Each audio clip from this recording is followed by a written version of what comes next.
Bismillahirrahmanirrahim. Assalamualaikum warahmatullahi wabarakatuh. Gimana kabar anak-anak semua? Semoga anak-anak senantiasa dalam keadaan sehat dan selalu dalam semangat. Alhamdulillah, pada kesempatan ini kita bisa kembali bertemu untuk belajar produktif akuntansi bersama saya, Yasarin Al-Misri.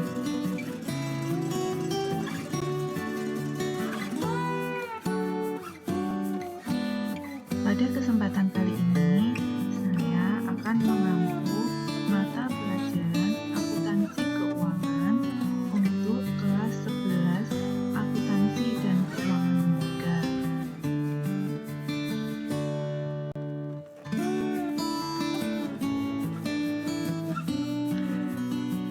Pada mata pelajaran akuntansi keuangan, kompetensi dasar pada kelas 11 semester Kisal yang pertama, 3.1 menganalisis pencatatan transaksi penjualan barang dagangan secara kredit, wesel, dan penjualan angsuran.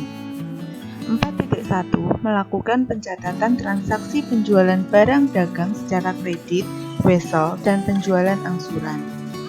3.2 menerapkan pengukuran dan pengakuan piutang. 4.2 melakukan pengukuran dan pengakuan piutang. 3.3 menganalisis metode langsung dan metode cadangan untuk piutang tidak tertagih. 4.3 melakukan pencatatan metode langsung dan metode cadangan untuk piutang tidak tertagih. 3.4 menganalisis kartu piutang. 4.4 melakukan pencatatan kartu piutang. 3.5 menganalisis piutang wesel. 4.5 melakukan pencatatan piutang wesel.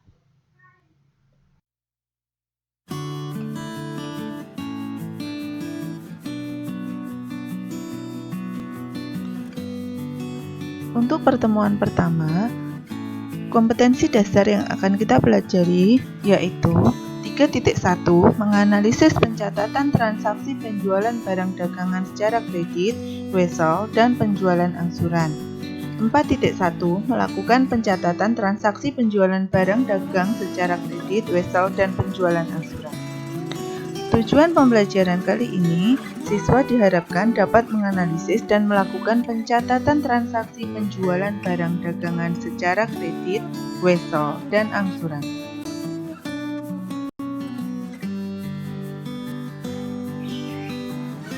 Pengertian piutang. Piutang merupakan suatu klaim perusahaan kepada pihak lain.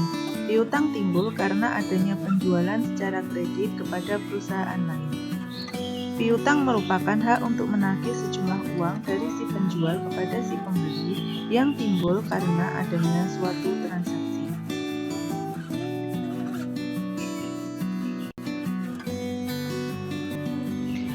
Jenis-jenis piutang ini dikelompokkan menjadi 3 jenis. Yang pertama, piutang dagang atau piutang usaha atau biasa disebut dengan account receivable. Yang kedua, piutang wesel atau notes receivable. Yang ketiga, piutang lain-lain.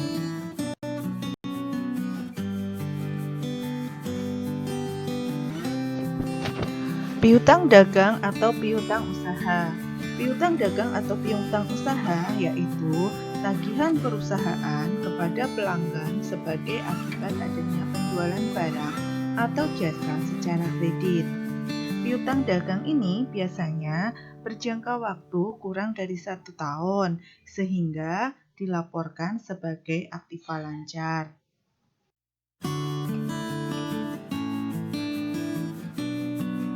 Yang kedua, piutang wesel atau wesel tagih. Piutang wesel adalah piutang berupa perjanjian tertulis dari debitur kepada kreditur untuk membayar sejumlah uang yang tercantum dalam surat perjanjian tersebut pada waktu yang akan datang.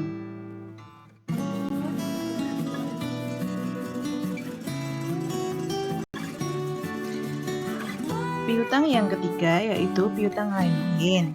Piutang lain-lain adalah piutang kepada pihak lain yang timbul bukan karena penjualan barang atau jasa secara kredit, dan merupakan tagihan yang tidak termasuk dalam piutang dagang maupun piutang wesel. Setelah kita mengetahui jenis-jenis piutang, kita harus mengetahui pula tugas pokok bagian piutang. Nah, tugas pokok bagian piutang itu yang pertama, mencatat transaksi keuangan yang mengakibatkan perubahan piutang pada setiap debitur. Contohnya, terjadi transaksi retur penjualan. Yang kedua, melakukan pengawasan terhadap ditaatinya syarat-syarat pembayaran. Yang ketiga, melakukan pengawasan terhadap maksimum kredit yang diberikan. Pengawasan ini bisa dilakukan dengan melihat pada bagian penjualan dan bagian kredit, sehingga terdapat kesamaan antara dua bagian tersebut.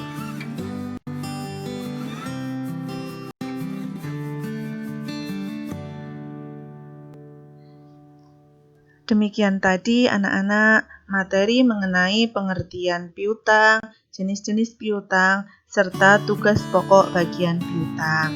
Materi yang akan datang kita akan belajar mengenai pengukuran dan pengakuan piutang.